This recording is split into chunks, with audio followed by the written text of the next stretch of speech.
welcome to Tea Time. With me, Chetan Meda. We're on the outskirts of Bangalore at Eagleton Golf Resort, and on the show today, it is golf courses that really take center stage. Now, is it a really business-wise, a viable decision to make a golf course in India? Joining me today is the director of Eagleton Golf Course, Chetan Meda, to discuss this in more detail.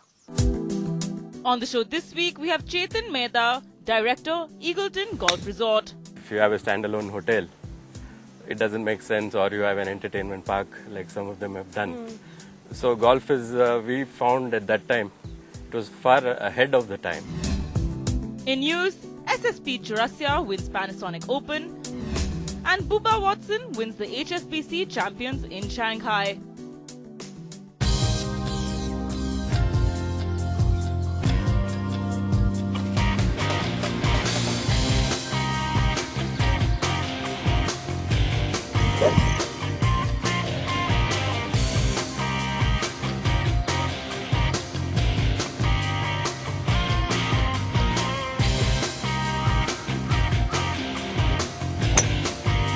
Wow.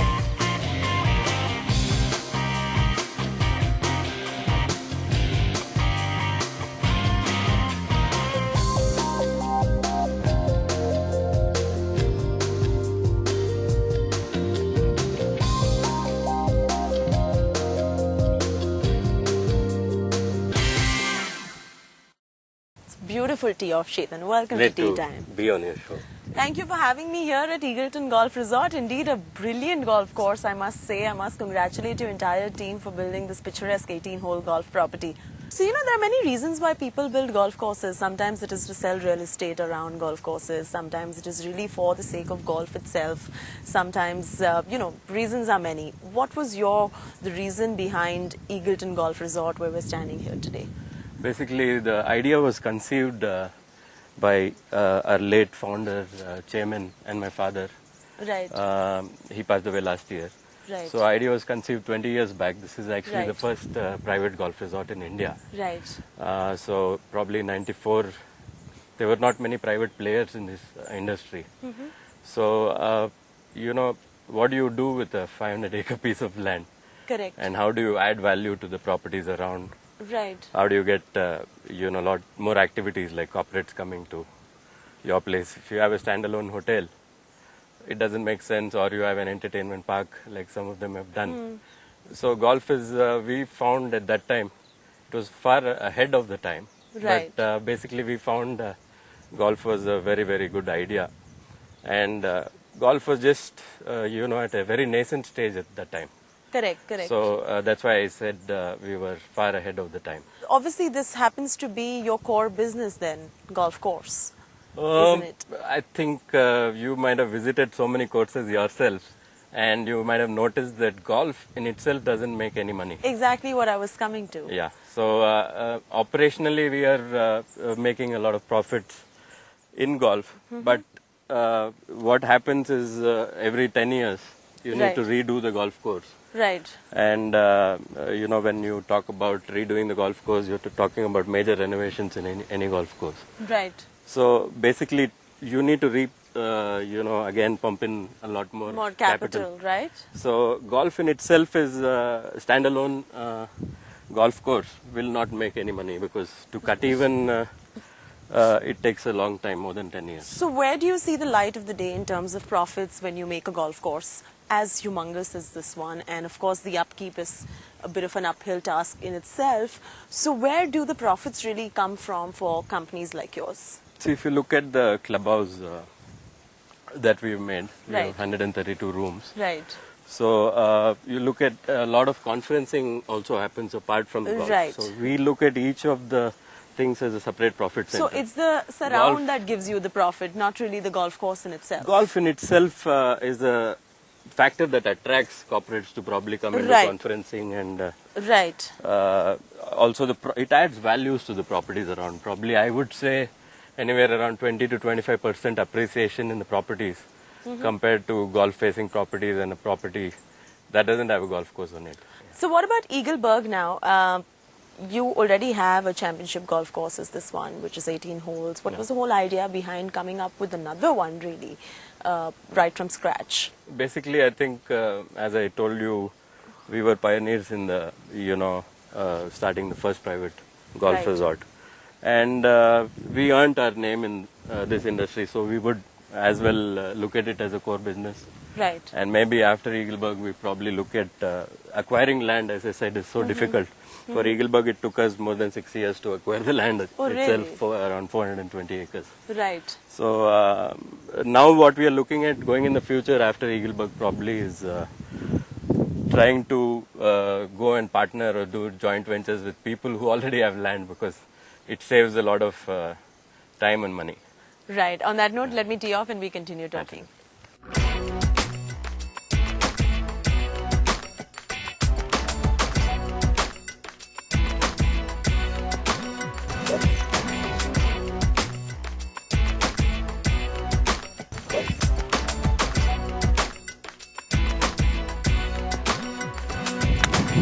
That's a nice swing, Chetan. Thank you.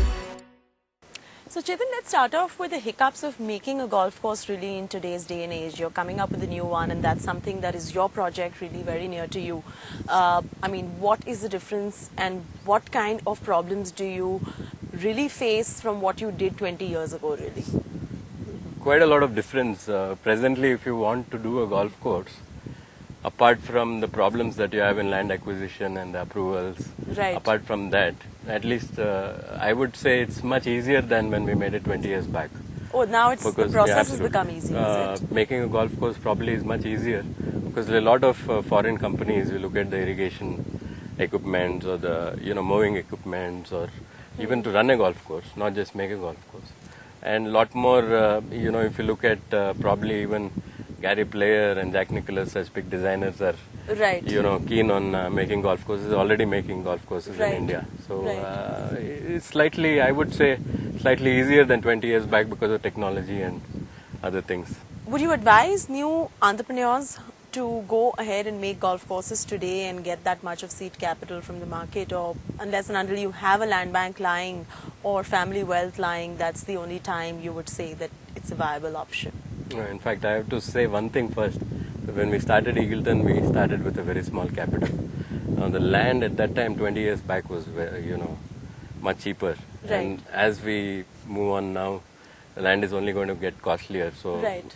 I would say, because the investment in making the golf course and a big clubhouse, this Eagleton, we have around Right. 4 lakh square foot of clubhouse Right. itself. So these investments are, very capital intensive. So I would say don't venture into golf unless you know how to make. But what is the kind of profit margins that golf course owners really work with really today? If you want to make money in residential, in real estate, I would say keep golf away, because I think it's more of the passion of golf that Drives one, right? drives Eagleton and Eagleburg. Because first of all, you're looking at 200 acres, you are kind of not building any real estate. Right. The other real estate that appreciates to by 20-25%, eventually you are creating a big value and a big legacy and Absolutely. things like that. But in terms of money, I would say the last 20% of the properties that you sell in most of the facilities I have seen, new facilities are coming up because of capital intensive and world-class facilities. I would say the last 20% of the properties that you sell, you make some profits. All right, interesting. On that note, let's take a quick break right here on TeeTime. On the other side, we will remain in discussion with Chetan Meda, who is the director of Eagleton Golf Resort, and understand from him a few trends as far as golf is concerned as well. Take a break. Chetan and I will see you on the other side. Thank you for staying with us on TeeTime, and welcome back. Now, as a sport, golf really operates on a very big scale. Close to about 80 million thereabout golfers play in about 40,000 golf courses worldwide. And this is a recent report which has been published on golf as well. And golfing events are pegged to be somewhere around $2 billion as well. How much do you agree with these figures? And what next for golf tourism as well, that stands at about $1 million today worldwide? I would say in the last 5 years, Right. there are a lot of foreign tourists that are visiting India, and because more so, if you look at most parts of India, we have all-season golf courses. So that makes a big difference. Most other parts of the world, you probably find snow and Right. unplayable conditions for some part of the. Right. So Asia that way is a blessed, and more so India. Sure. So with new courses coming in, people are getting educated about India, and our hospitality is probably one of the best in the world. So I would see in the next 5 years a lot more people taking up golf inside India, as well as in the next 5 years I would say a lot more foreign tourists regularly visiting India, because a lot more new facilities I would presume would come up in the next 5 years, at least 20. Picking cue from you, said that more Indians are taking on to golf as well. Of course, Asia is the place where the next generation of golfers really is supposed to come from, isn't it? Absolutely. You look at Anirban Lahiri from Eagleton. He's Number one. He's probably number 2 in the Asian Tour now. And number 1 in India? Yeah. Close to? Close to number 1 in India. I was just looking at the Asian Tour website when he won the Macau Open.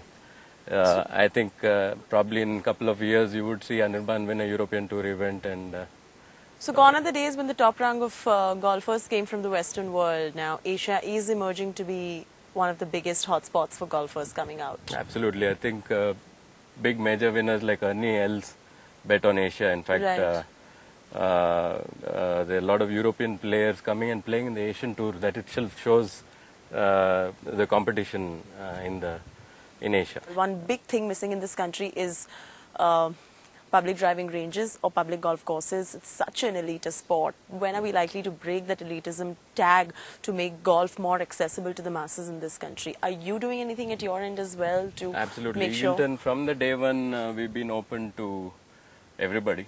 Really? We are not just a member-owned. So there's no or member-played, snobbish value attached to not at all. Eagleton. So, and also, most of the golf courses now I see are kind of supporting players from humble backgrounds. So Chikarangappa being one of the key examples. yeah, He now started off as a he caddy. is rich enough. But I agree, but he started off as a uh, caddy, started off in a right. very humble manner. And if you look at what golf has given Chika today, I feel he's a great ambassador for golf in India now. Right. And probably he owes everything to golf. That's what golf brings out in a sportsman, probably. So you think the name of the game is about to change with golf being introduced in Olympics in 2016? How do you think the game will go through that bit of paradigm shift or the kind of push that it really requires in a country like India? If you look at all the governing bodies of golf, the Indian Golf Union Right. and the Professional Golf Tour of India, and Right. above them the Asian Tour and all these guys, they are betting on India in a big way. Right. One of the events that we are having at Eagleton is the start of Asian Tour trying to come in a big way in India, the Asian Development Tour. Right. So it brings a big opportunity. These kind of events bring a big opportunity to Indian players to rub shoulders with the big guns. So I bet on India in the next 5 to 6 years. We should have a lot more names, and looking at those names, a lot more people going to take up golf. But there is no way the sport will end up doing well unless and until there's corporate support, isn't it? And it's ironic that it does not find that much of corporate support as much as other games today in this country find.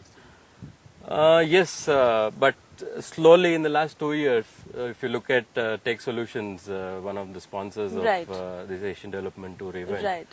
they are sponsoring SSP Chaurasia and good players, budding players like Kalin Joshi. Right. So there are a lot more guys putting their money not just in corporate golf, but also in professional golf and amateur golf. Right. Tata Steel is sponsoring IGU's amateur Right. Right. golf. Right. So Toyota was sponsoring at a certain point in time. Right. There are a lot of guys sponsoring. I'm sure the money that PGTI, for example, professional golf, is only going to grow in the next 5 years because there's more number of people taking up. Now, with increasing pressures of city life, whether it is Bombay, Delhi, Bangalore, urban metropolitan in India, and with the lack of real estate as well that we're seeing in cities like Bombay, which is more a vertical city than a horizontal city, do you think golf somewhere will find its way into shorter formats, into executive golf courses, or do you think we'll still go the age-old way of playing 18 holes? Absolutely. I think the future of golf in India Right. is small executive golf courses. We have just 3 years back put up a floodlit executive golf course so that people can come and play in the night after Right. their work. I've seen quite a few other facilities, standalone facilities, Right. at least 3 or 4 small facilities like a driving range where people can learn golf, Right. or chip and putt kind of Right. facility in some apartments. A lot of them are in pipeline. Sure. How about positive. junior golf? Are we doing enough for junior golfers in this country? Because obviously the future lies in juniors, isn't it? Absolutely. I mean, I would like to give you a comparison. Say 5 years back, we hosted All India Juniors at Right. Eagleton. You would probably look at a 70, 80 people playing in All India Juniors. And now we are going to host it this year. And I can tell you there is not less than 160 kids with a cut going to be applied and things like that. So numbers are growing, especially in juniors and girls, junior girls. I was about to come to women as well, but Yes. what about women? We aren't doing enough for women in this country, right? I mean, mature women golfers. I wouldn't say that. If you look at players like Sharmila and all of them. I mean, there's, few and far between, but you don't see too many women on the green as well when I come to corporate golf tournaments, or, I mean, in India generally, not just you are here. absolutely right, but that is changing. If you look at tiny toddlers, maybe 7, 8-year-old kids, there are a lot more girls taking up the game now. Right. Which was not, like you mentioned, which was not the same before. Correct, correct. So, well, on that note, it's a good time now for us to take a breather on Tea Time. On the other side, we stay in conversation with Chetan Meda and continue to discuss the business of golf and whether the fairway is really green for golf courses as well. On the other side, take a break. We see you on the other side.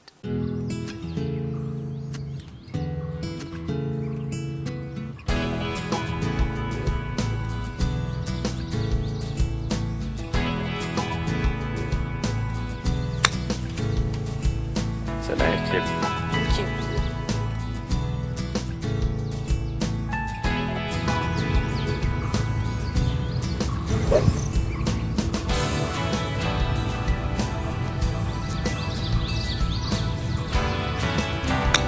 Lovely.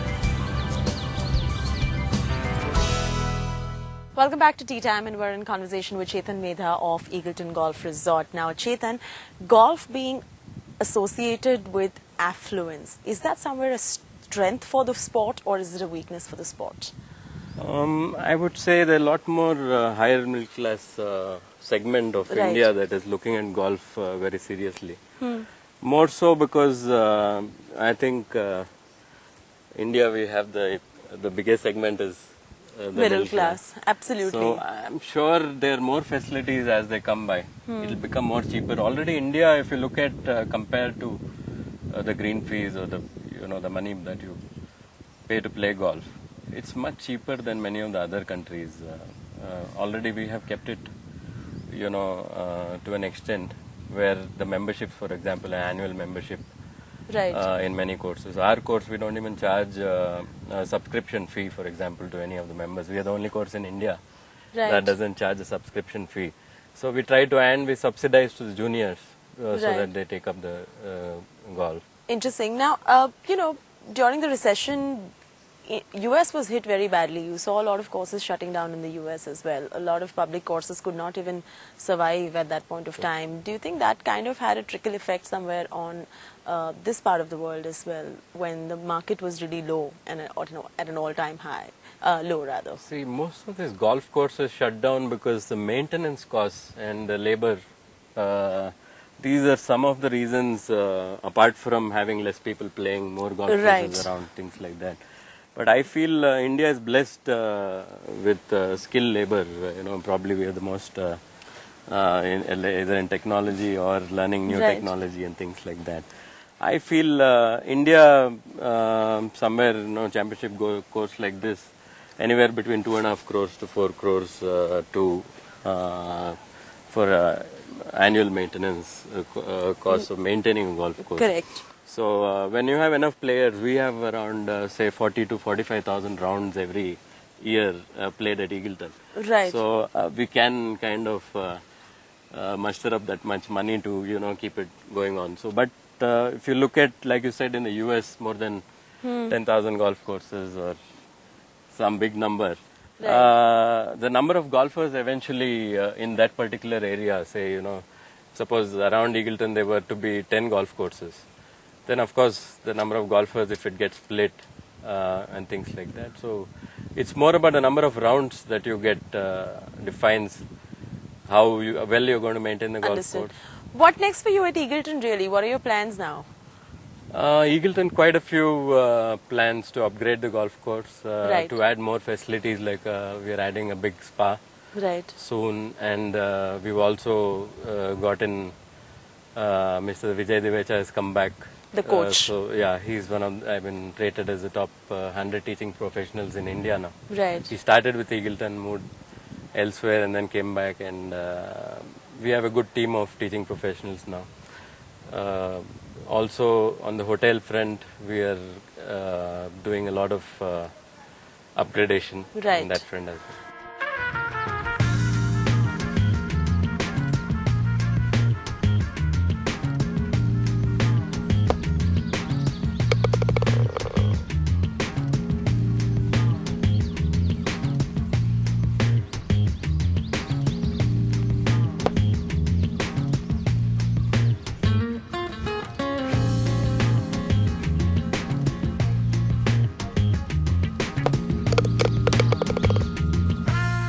How much of time do you end up getting to take out of your busy schedule and play golf really? You spend your entire, this is office for you, the golf course really. But do you play a lot? Not really. Probably a weekly. I try to steal around, Right. because new golf course coming up and lot more planned. So it's a embarrassing thing for me to say, but maybe weekly once I try to steal around. And you do end up playing a lot with the pro golfers as well, because of course Eagleton is the course that gave birth to Chikkarangappa as well It's, as the emerging golfer. I would say it's probably incubation center for For a lot of budding for a talent lot that of comes budding out of talent, India. and it's so heartening to see all of them put in so much hard Right. work, Right. do well on the international scene, and Right. that's something what we take back out of Eagleton. And you're married to golf for life. Absolutely. I mean, it's more of I would say the golf fraternity is my big family. Really. So, One big extended family Absolutely, for you. absolutely. And there is nothing else that you would see yourself do in life but this for the rest of your life. Yeah, it's been 2 decades almost with golf, and hopefully rest of the life we would try to make new facilities, take it to world standards. Hopefully we will continue to do the good work. And where does the love really come from? I think it's probably a karmic connection. Really? I would really say, because whenever I am on the golf course or something to do with golf, it just comes so naturally. So everything fell in place 15, 20 years back, and then no looking back from there. And the rest they say is history. Well, on that wonderful note, thank you so much, Chetan, for taking time Great to out and be- being on the show here. Great to be on your show. Thanks. With that, it's a wrap from me, Chetan Arula, and Chetan Meda, who's the director of Eagleton Golf Resort. I will see you next week again, same time, same place. Until then, as cliched as I may always sound, enjoy the flight of a good drive, and may the sport be with you.